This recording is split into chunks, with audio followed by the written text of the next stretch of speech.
Hello, ladies and gentlemen, and welcome again to Syriana Analysis. I'm your host, Almassian. I'm joined by Dr. Zachary Foster. He is a historian who specializes on Palestine, and his PhD is from Princeton University. Thank you very much, Dr. Foster, for being my guest today. Today, we're going to discuss together the history of the Palestinian group Hamas in the Gaza Strip and how it was its spawn and the ideology and who founded it and the details and the ideology and how are they operating nowadays. You are writing long threads on X or Twitter, guys. His link of X or Twitter is in the description below.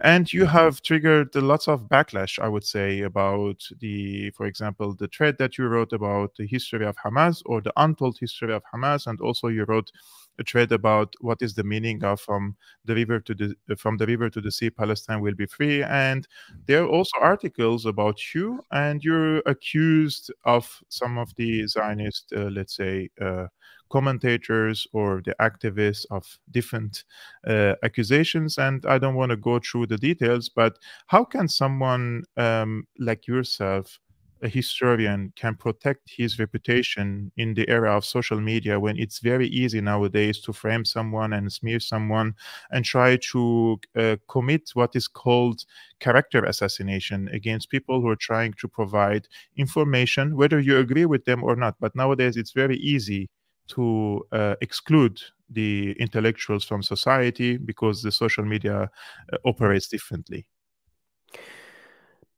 Thank you so much for that question and for having me on. So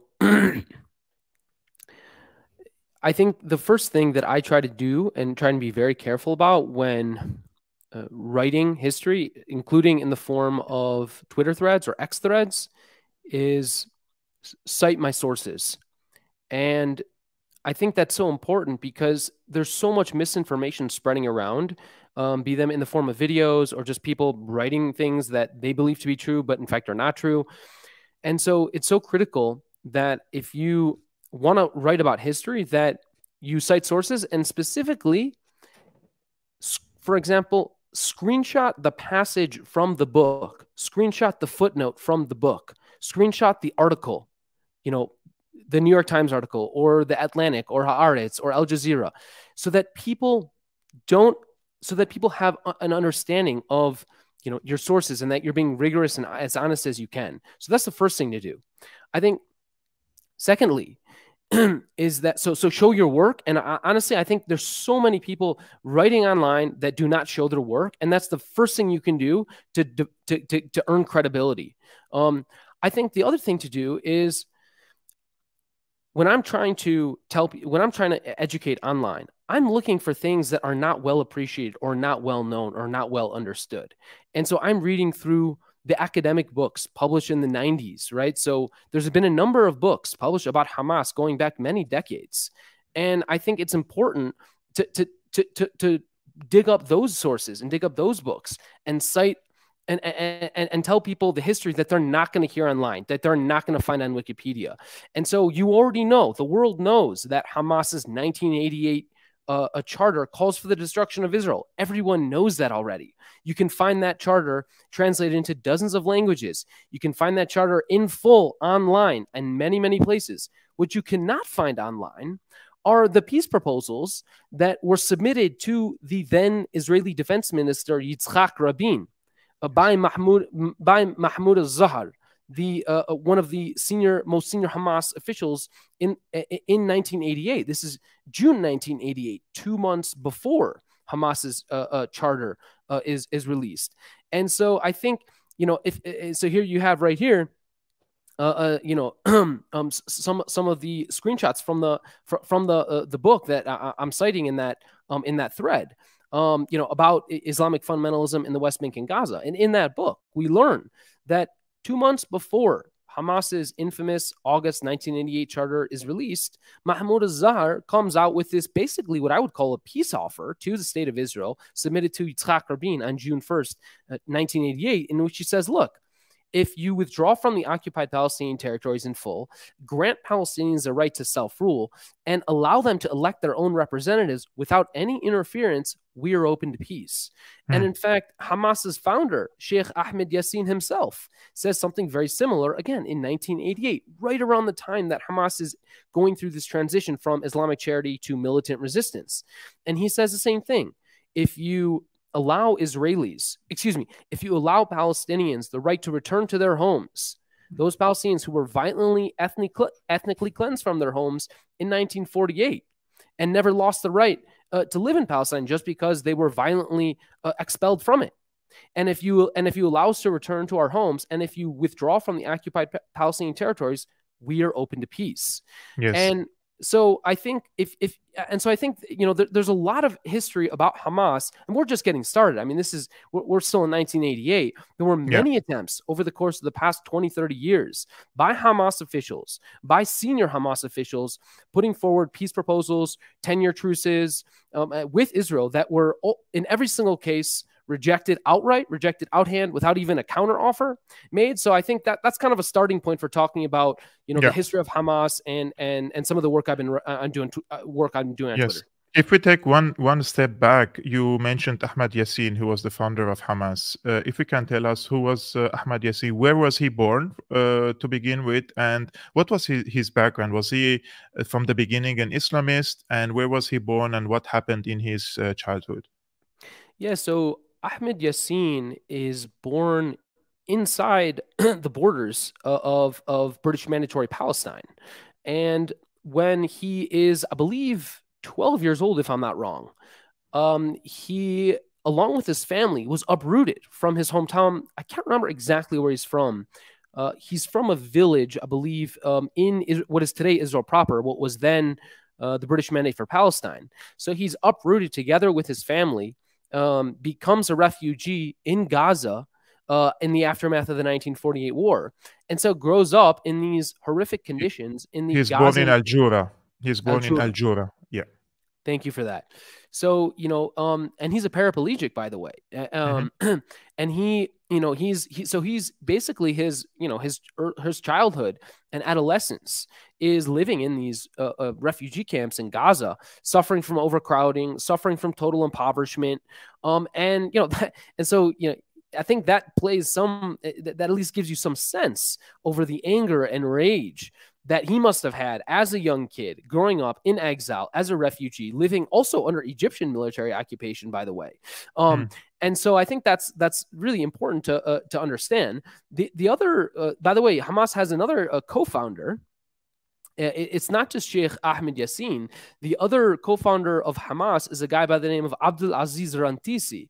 And what's interesting to know about Rantisi is that when he was 8 years old, okay, he is 8 years old in 1956, and he's living in Gaza.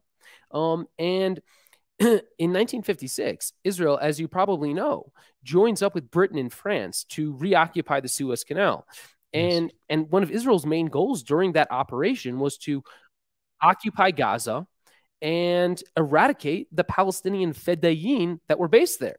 Recall, this is a period in Israeli history, in Israeli-Palestinian history in the 1950s, during which Israel is, during which you have all these Palestinians, especially in the early period in 1949 and 50, trying to return to their homes after the war, as refugees so often do, and are being mercilessly shot at and slaughtered by the Israeli military in their attempts to return home. In just a year and a half after the founding of the State of Israel, after the guns fell silent in 1948, more than 1,000 Palestinians, overwhelming majority of whom were unarmed, are slaughtered by the Israeli military trying to return to their homes. And it's within this context that Israel is carrying out all these raids. And then at a certain point, Palestinians start to pick up arms and carry out cross-border raids into Israel.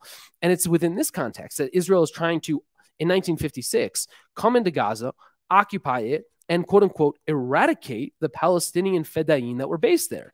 And in 1956, Israel enters Gaza. It enters Khan Yunis on November 3rd and goes house to house, takes all the men over the age of 15, grabs them from out of their home, lines them up in a public square and executes them. Hundreds of Palestinian men from Gaza are executed in November 1956. And guess who one of the witnesses who bore witness to that event was? Rantisi, the co-founder of Hamas. And so I think Israel has this idea of eradicating violent resistance. It had that idea in 1956. It had that same idea in 1982 when it entered Beirut, again, with the same goal. We're going to eradicate the PLO. And in every single case, all it finds is that at the other end of that war in 1956, the Fedayeen relocated to West Bank. In 1982, Israel occupied southern Lebanon to prevent the PLO from coming back, and it got Hezbollah, an even more formidable military foe than the PLO. And so I think, and now it's doing the same thing in Gaza, right? It's trying to eradicate Hamas, as many Israeli leaders have stated. And what do you know, in a year or 2 or 5 or 10, we're going to get an attack that's 100, if not 1,000 times worse than what we saw on October 7th. Because unless you get at the root cause of the violence, you're not going to solve for it. Yeah, in 1973, because we were speaking about the beginning of Hamas, Ahmad Yassin founded an Islamic charity in Gaza, and according to different reports and documents, this charity was later in the 80s was funded and supported by Israel. Why do you think that Israel would support its like Frankenstein that is fighting nowadays in the Gaza Strip? Recall that in the early 1980s. Hamas, first of all, was not called Hamas, which is an acronym in Arabic, which stands basically for Palestinian Resistance Movement, right? But before 1988, Hamas was a charity. It was called Al-Mujamma Al-Islami. It was an Islamic charity organization, which was really a branch of the Muslim Brotherhood, which was based in Egypt. And in those early years, from 1973 to 1988, that organization focused on funding orphanages and after-school programming, educational programming. It was an Islamic organization, so it preached. It had, as you know, it preached in mosques and sermons. It focused on social services. It opened up many health clinics, and so we're talking about a charity organization that was apolitical. It did not really have any political vision, and so for this reason, the state of Israel at the time believed that it was in its interest to fund and support this organization to act as a counterweight to the PLO, which was not apolitical, which was very political, and it was also very violent. And so I think, this is a classic, strategy of divide and rule that most colonial powers have embraced for many centuries, which is if my adversaries are divided, they're rather than united, they're easier to defeat. And that was exactly the Israeli mentality in the 1980s. And it's why it funded and supported Hamas to such an extent that, in fact, the Israeli officials in charge of this policy, they themselves called Hamas a creature, quote unquote, or a creation, quote unquote, of the state of Israel itself.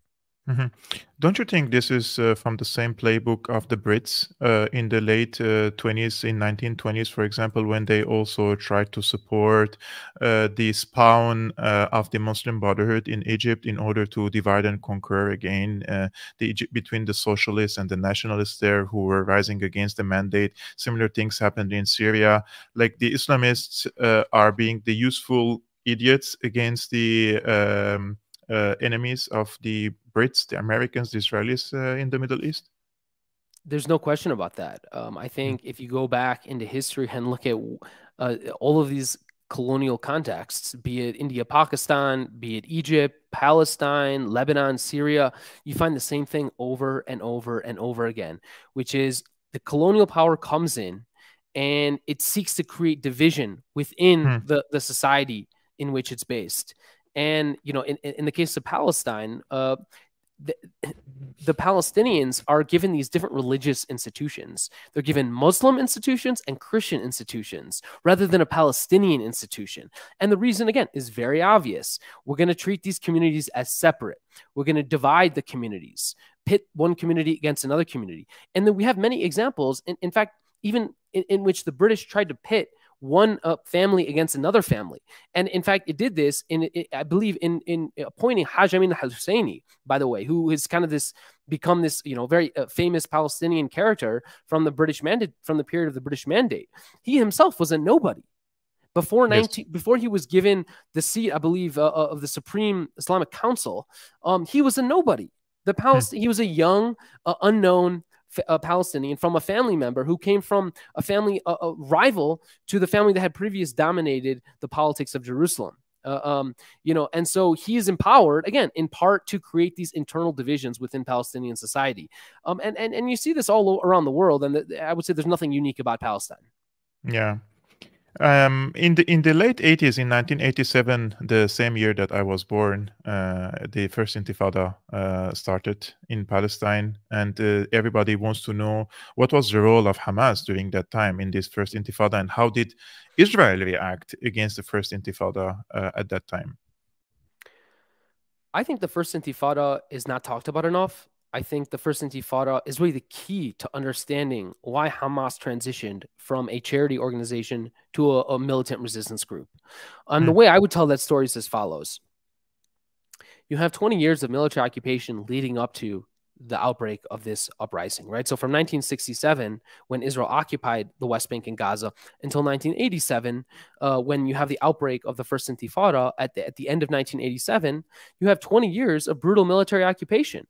Right, you have Palestinians who are being forbidden from waving a Palestinian flag, Palestinians who are being deported, in mass, who are being arrested in mass, whose homes are being demolished in mass. And so it's illegal to use the name Palestine in an organization. It's illegal to organize 10 people for a political cause. It's illegal to paint a painting using red, green, black, and white. And in fact, you have a Palestinian who sits 6 months in prison in 1982 for a painting that included those 4 colors. And I think if you understand this 20-year occupation in which Palestinians are just denied the most basic of rights, you'll understand why it is that in 1987, in December, when an Israeli truck driver kills 4 Palestinians, there's this outbreak of protest and revolt. And during the first year alone, from late 1987 until 1988, Israel enters the Gaza Strip and it slaughters 142 Palestinians in Gaza, many of them children, many of them young children. In response, Palestinians killed 0 Israelis. The Israeli army suffered 0 casualties in that first year. And remember, that is the year in late 1988, in which Hamas transitions from a charity organization to an Islamic to a militant resistance group. Yes. But even then, by the way, let me just say, even in 1988, when Hamas embraces this violent charter, it still hasn't committed any terrorist attacks. It's not until many more years of brutal suppression of the first Intifada that Hamas really starts to carry out attacks against Israeli civilians. You recall that the first Intifada lasts really until 1993, you could say. You have ongoing protests, ongoing boycotts, ongoing rejection of Palestinian kids throwing stones at Israeli tanks, and that's kind of the symbol of the first Intifada. And it's the Israeli army's policy at the time, who was led by Yitzhak Rabin, this was official Israeli policy: break the bones of the Palestinian kids. 20% of the kids who had their bones broken were under the age of 5 years old. How did they break the bones of the kids back then? Like I saw some videos when I was a kid, for example, soldiers were breaking the bones of kids with stones, for example, with rocks. I've seen videos of everything. They hit them with their guns. They hold them into headlocks. And literally, we're talking about a 5-year-old kid, having their bones broken by an 18-year-old Israeli soldier, who's trained in combat operations. So it's not that hard to break the bones of a 5-10-year-old kid when you're an 18-year-old soldier with a gun. So they break all the bones of these kids. They kill 1,200 Palestinians during the course of the first Intifada, while Palestinians in response kill something like 120-ish Israelis, the overwhelming majority of whom are soldiers, whereas the overwhelming majority of the Palestinians who are killed are civilians, many of whom are children. And so I think it's really that context that helps explain why Hamas in 1989 kills 2 Israeli soldiers, but it's not until December 1990, in which Hamas carries out its first attack against Israeli civilians, in which it kills 3 Israelis. That came on the heels of a protest in October 1990, in which the Israeli military slaughters 22 unarmed, defenseless Palestinians, and again, in response, has 0 casualties. So I think to really understand the radicalization of Hamas, first of all, you have to realize it's gradual. It's over the course of many years, in which Israel's response to the Palestinian nonviolent resistance is increasingly violent and increasingly brutal. And that's how I would tell the story of the origins of Hamas's transition from a charity organization to a militant resistance group.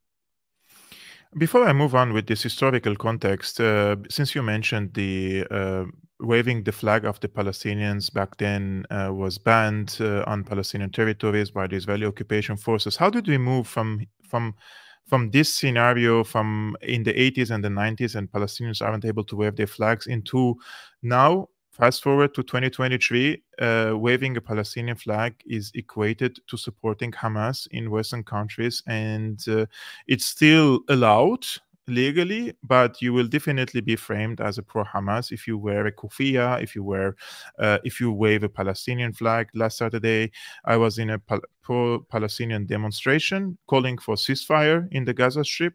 And at night, I heard in the news that they are saying those are pro-Hamas protesters, demonstrators, and they even twisted one of the shunts of the protesters, that they were saying in German that Israel is bombing and Germany is financing. And in the news, they said that the demonstrators were calling for bombing Israel.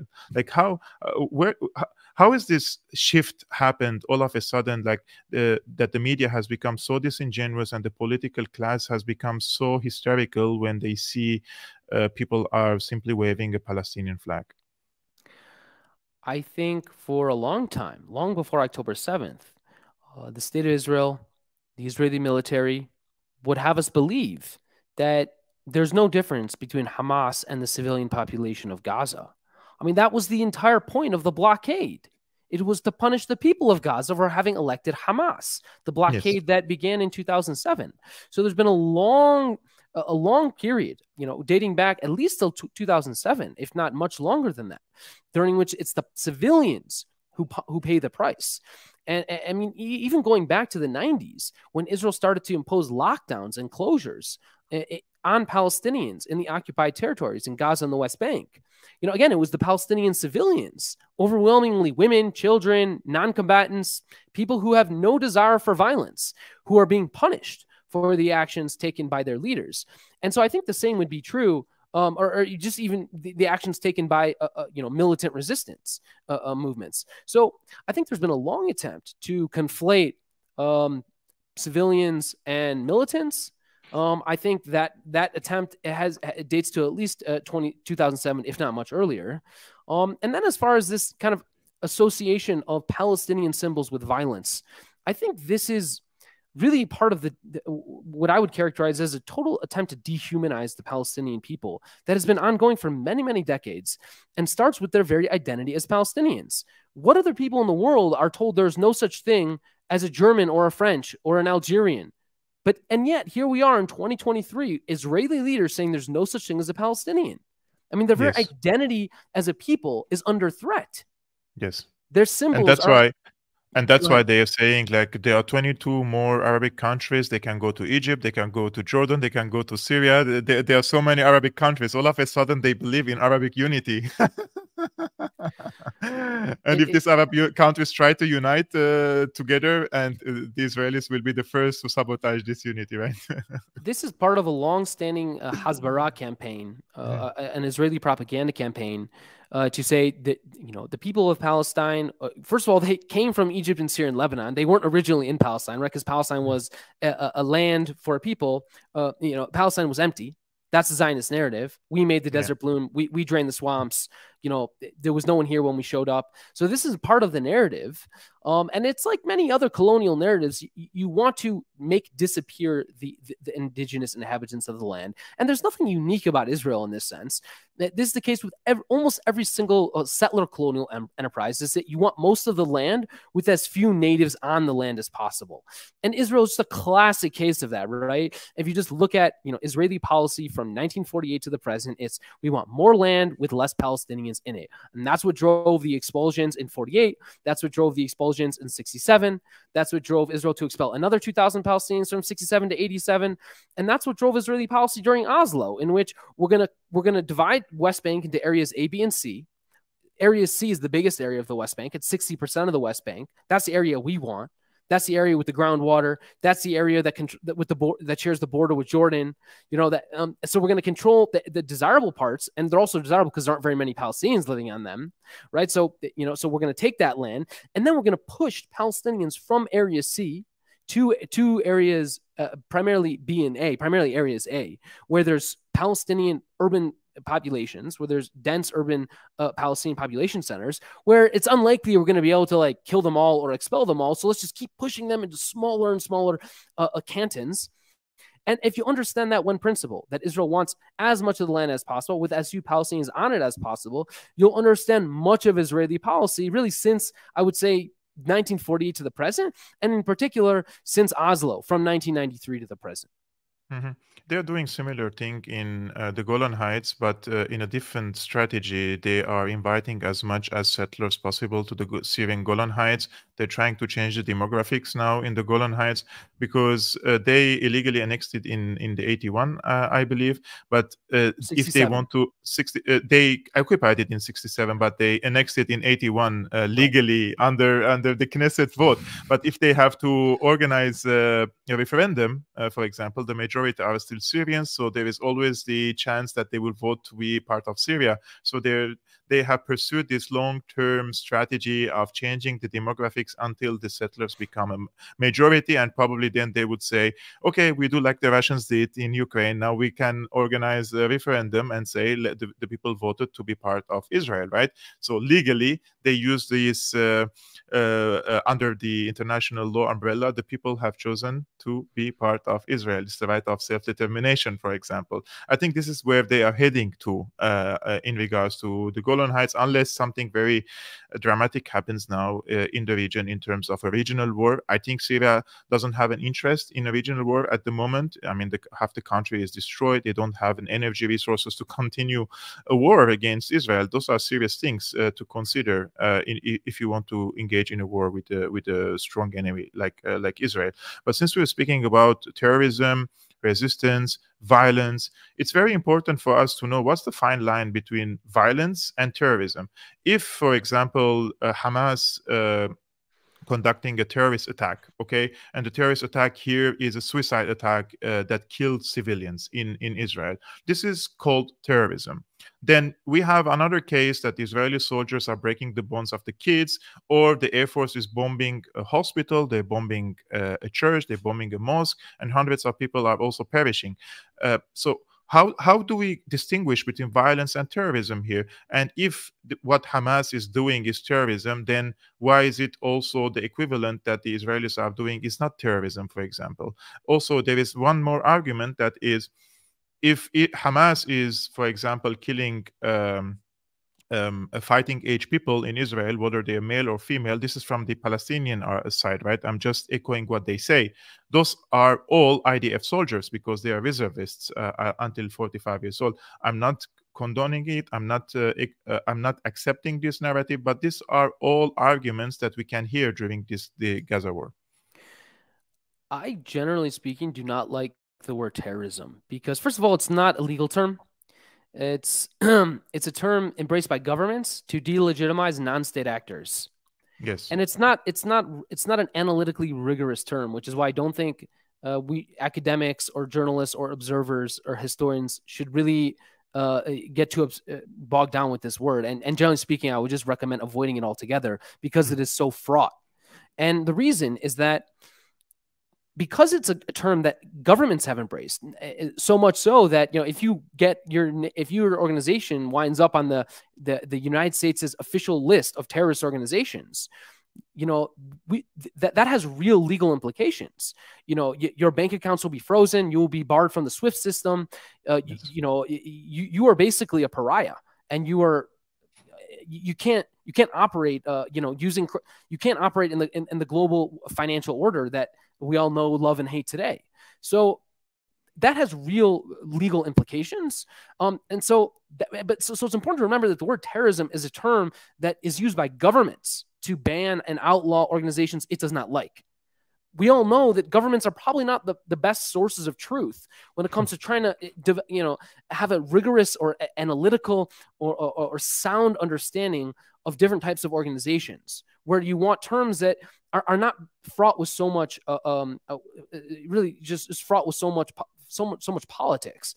And so yes. for me, the term, and so because governments use it to delegitimize actors they dislike, rather than use it to actually just describe a type of incident, it's not a useful term. Because let me ask you this: what is the difference between Hamas carrying out an attack in which it targets many civilians on October 7th and an attack in which Israel claims the goal of this attack is not precision, but it's damage, in which you drop a bomb on a refugee camp in Jabalia, in which you kill 500 Palestinian civilians, and you know you're going to kill them?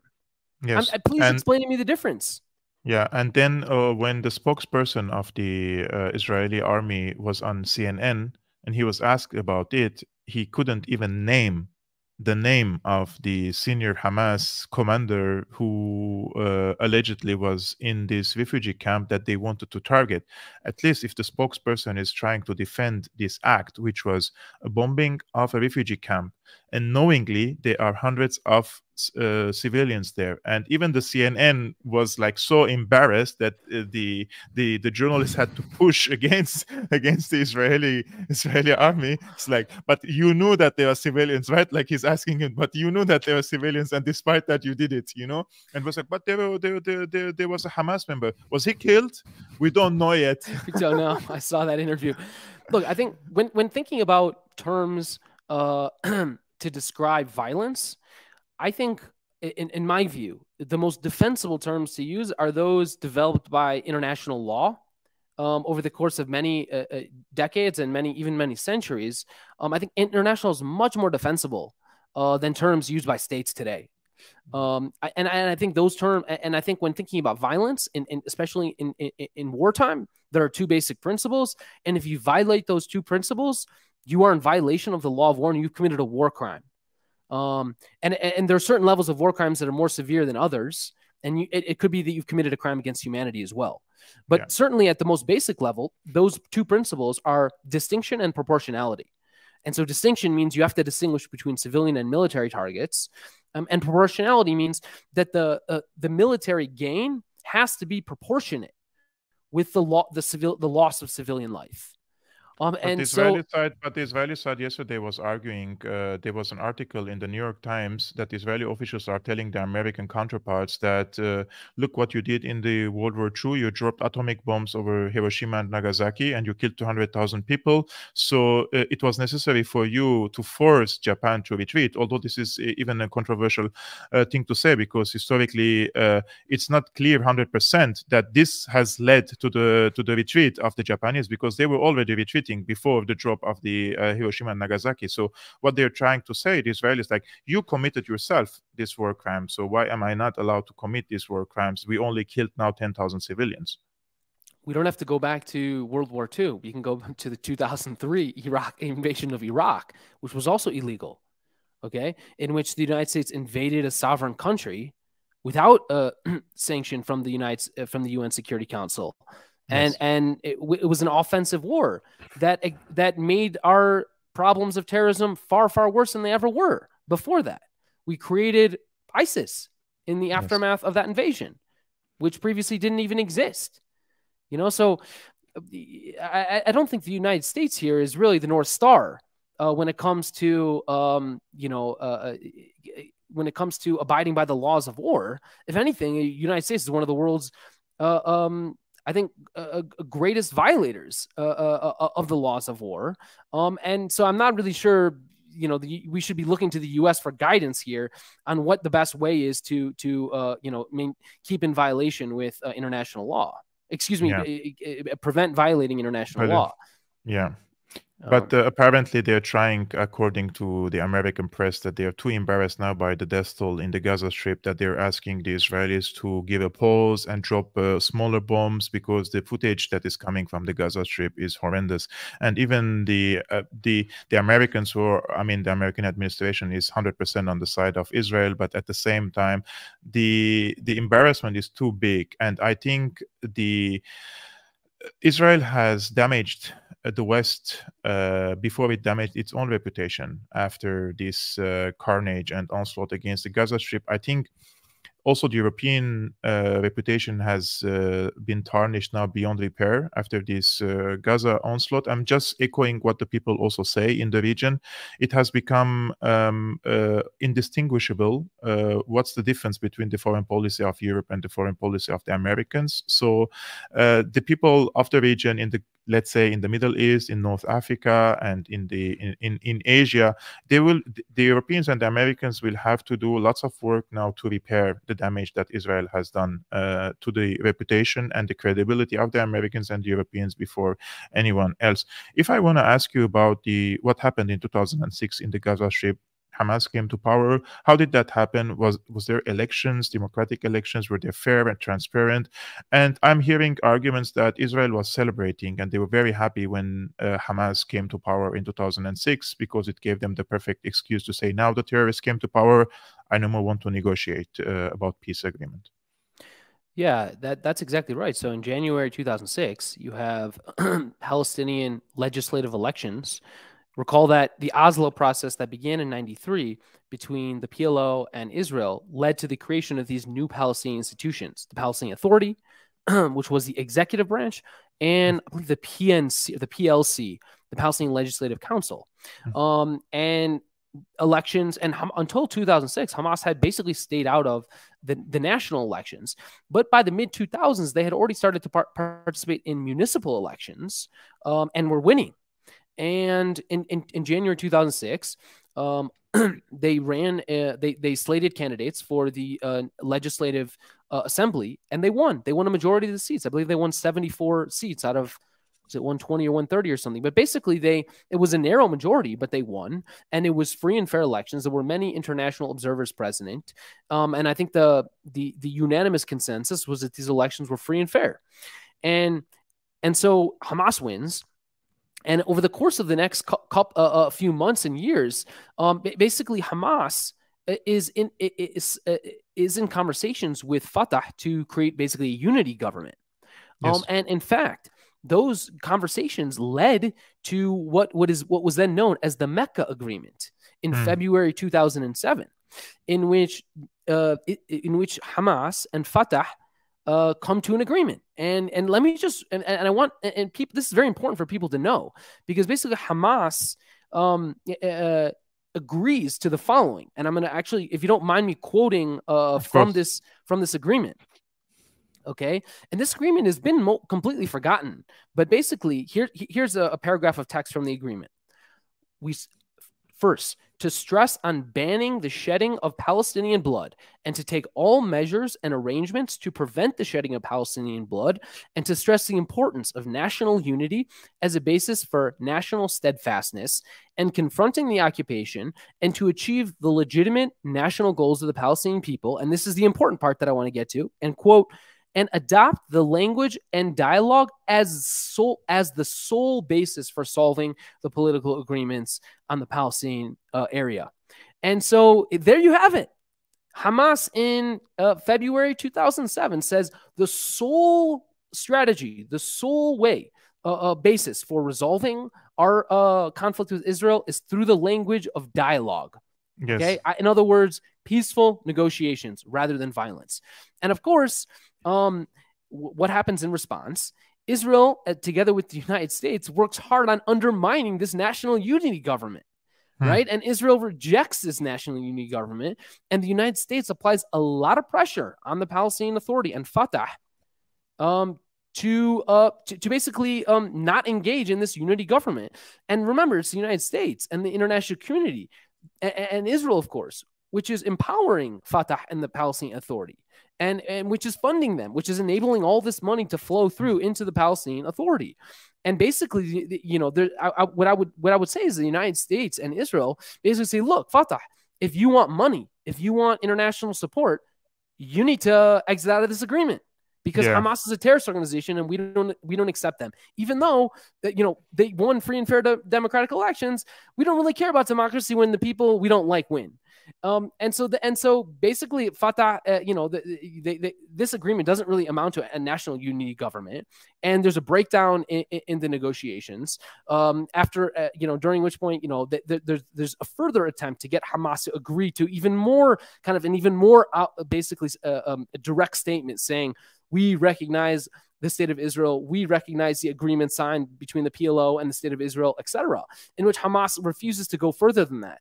And in which case, and the negotiations break down. And then then Fatah and Hamas engage basically in what I would call a civil war. Yeah. During which Hamas wins and then takes power by force in the Gaza Strip in 2007. And you could say that was illegitimate because they engage in violence to take power. You could say that it was legitimate because they won free and fair elections, but were not given the right to govern. Call it whatever you want. But then Hamas takes over. And I think, as you correctly pointed out, many in Israel saw this, especially Israeli political leaders, and especially Bibi Netanyahu, who has ruled Israel almost continuously for the past 14 years, came to believe that this was Israel's greatest gift. Here we have on our southwestern border a terrorist organization. Alas, we'd have no need to negotiate with these people. We have no need to make any political concessions, give up any land, because how can we possibly negotiate with these terrorists? I want to ask you about Mahmoud Abbas. What does he represent now? He is the president of the Palestinian Authority. Who elected him, and how does he represent the entire Palestinian population? And how do the Palestinians see him in this regard? So we have lots of polling data. I mean, I don't think he's ever been as unpopular as he is today, and he's been very, very unpopular for a long, long time. I mean, I think the way I would describe Mahmoud Abbas is that he is the Israeli occupation's chief operating officer, right? Because Wow. well, because he runs the occupation. That's his job. That is his role. Yeah. What else does he do? What does he? What, like, tell me what he does other than enable Israel to maintain its occupation of the West Bank. That's his function. He's coordinating on all levels, security level, military level, and he's imprisoning critics of his critics and the Israeli critics. Anyone who is organizing any organized, whether peaceful resistance or armed resistance in the West Bank, he imprisons them. He kills prisoners in under torture. A few years ago, there were protests that broke out in Ramallah, and one very vocal Palestinian activist by the name of Nazar Banat, I believe. Nazar Banat, yes, I know very well. I know him very well. He had many tens, if not hundreds of thousands of followers online, had a big following, was a very outspoken activist against the Palestinian Authority, spoke up critical of the Palestinian Authority's policies of detaining political opponents, of torturing prisoners, of all kinds of horrible things. And the Palestinian Authority security services entered his home and beat him to death. Wow. You know, so, and then there were mass protests, which were obviously repressed, and more people were injured. And so this has been an ongoing problem for many years now, in which the Palestinian Authority has now become, I think, seen by in the eyes of many, if not overwhelming majority of Palestinians, as Israel's as the greatest enabler of the Israeli occupation of the West Bank. So, you know, he has no credibility. I mean, think of every single time the Israeli military enters a place like Jenin, enters a place like Ramallah, enters a place like Bethlehem, or he is the one that I mean, he's not signing off on it. He doesn't have a choice. Yeah, the Israeli military is entering areas A, which is supposedly his, Palestinian Authority controlled territory. But of course, there is no territory that's under the control of the Palestinian Authority. Israel controls everything. It has always controlled everything. Of course, it also controls, it enters areas A of the West Bank whenever it wants, usually at night, under the cover of darkness. But of course, beyond that, Israel has maintained the entirety control of the entire West Bank, from 1967 to the present. It controls the groundwater.